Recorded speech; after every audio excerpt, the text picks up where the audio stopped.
Shalom, Ibu Bapa dan saudara-saudari yang dikasihi dan diberkati oleh Tuhan Yesus Kristus. Sebelum kita mendengarkan dan merenungkan akan pemberitaan firman Tuhan, kita meminta tuntunan daripada Tuhan. Mari kita berdoa. Tuhan yang baik, terima kasih untuk setiap penyertaan Tuhan yang sungguh nyata atas kehidupan kami. Kami datang kepadamu saat ini, kami memohon tuntunan daripada Tuhan untuk kami merenungkan setiap firman-Mu yang diperdengarkan bagi kami. Terima kasih Tuhan Yesus, kami siap untuk mendengarkan firman-Mu. Amin. Shalom Ibu Bapa dan saudara-saudari yang dikasihi dan diberkati oleh Tuhan Yesus Kristus. Tema kita pada saat ini ialah berdamai dengan situasi kondisi. Kita bersama-sama membuka satu bagian firman Tuhan, yaitu dari Perjanjian Lama, Habakuk pasal yang ketiga ayat yang ke-17 sampai yang ke-19. Firman Tuhan pada saat ini menggambarkan tentang suatu keadaan Habakuk. Bagaimana gambaran kehidupannya di masa yang sulit. Gambaran keadaan yang datang secara silih berganti kepada bangsanya.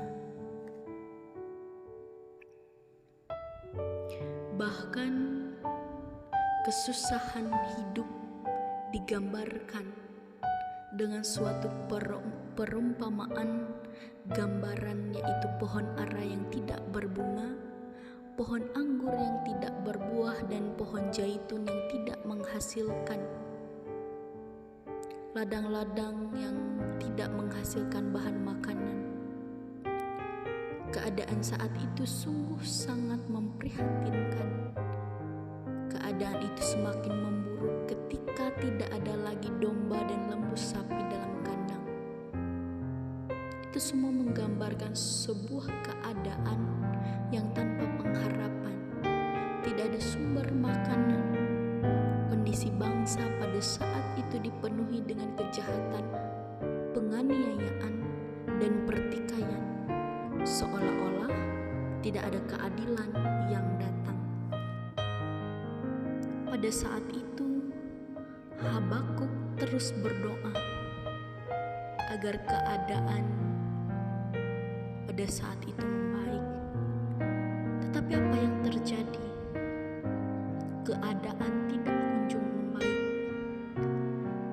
Dalam kondisi semacam ini, timbullah pergumulan dalam dirinya.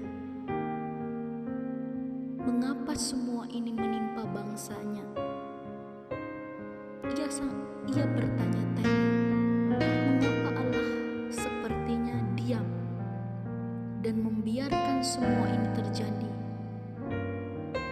Di dalam ketidakmengertiannya ia bertanya, berapa lama lagi Tuhan seperti ini? Dalam keadaan yang seperti ini, ia selalu bertanya. Dia menyalahkan Tuhan. Mengapa hal ini terjadi atas bangsanya? Dengan keterbatasannya, ia terus menaruh pengharapan. Dia terus berdoa. Dan dia diberi suatu harapan.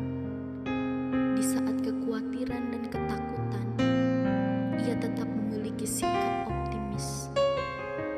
Dalam suasana yang seperti ini, ia masih dapat merasakan pelukan kehangatan kasih Allah. Ia yakin dan percaya bahwa hanya Allah saja yang bisa diandalkan. Tidak ada jalan lain selain datang meminta pertolongan kepada Tuhan dan berseru hanya kepada Allah. Yakin dan percaya bahwa Allah bisa diandalkan dalam segala hal. Yakin bahwa selalu ada perlindungan dan penghiburan bagi setiap orang benar seorang yang selalu berpengharapan kepada Tuhan dan percaya kepada Tuhan. Pemeliharaan Allah sungguh kita rasakan, meskipun kondisi saat ini sedang tidak baik-baik. Kita diperhadapkan dengan kondisi yang sulit, kondisi yang bisa membuat kita hilang pengharapan, kondisi yang tidak hanya mengancam kesehatan, tetapi juga kehidupan, ekonomi, dan rasa aman kita yang kita rasakan. Kita menanyakan hal yang sama seperti yang Habakuk lakukan. Berapa lama lagi Tuhan keadaan ini membaik? Walaupun tidak mudah, kita juga harus tetap percaya bahwa pertolongan Tuhan itu tidak pernah terlambat.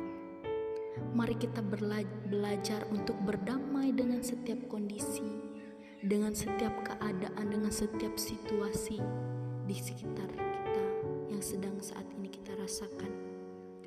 Terus berpengharapan kepada Tuhan, tetap kita percaya bahwa janji Tuhan itu sungguh nyata. Tuhan tidak pernah meninggalkan kita sedetik pun.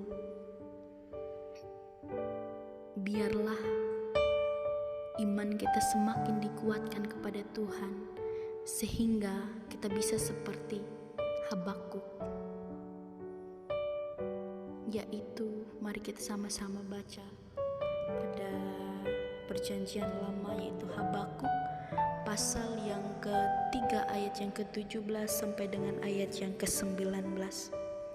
Sekalipun pohon ara tidak berbunga, pohon anggur tidak berbuah, hasil pohon zaitun mengecewakan, sekalipun ladang-ladang tidak menghasilkan bahan makanan, kambing domba terhalau dari kurungan, dan tidak ada lembu sapi dalam kandang. Namun aku akan bersorak-sorak di dalam Tuhan, beria-ria di dalam Allah yang menyelamatkan aku. Allah Tuhanku itu kekuatanku. Ia membuat kakiku seperti kaki rusa. Ia membiarkan aku berjejak di bukit-bukit. Amin untuk firman Tuhan. Mari kita berdoa. Tuhan, terima kasih untuk firman Tuhan yang membangkitkan pengharapan kami. Sekalipun di situasi apapun yang kami alami saat ini Tuhan, sesulit apapun, ajarkanlah kami untuk terus berpengharapan kepada Tuhan. Kami yakin dan percaya pemeliharaan Tuhan sungguh nyata atas hidup kami Tuhan. Ajarkan kami untuk terus berserah hanya kepada Tuhan. Kami berkati setiap kehidupan kami, dimanapun kami berada, di setiap keberadaan kami Tuhan. Terima kasih Tuhan Yesus, ini kehidupan kami. Kami menyerahkan hanya ke dalam tangan pengasihan-Mu. Kami berdoa dan bersyukur. Haleluya. Amin.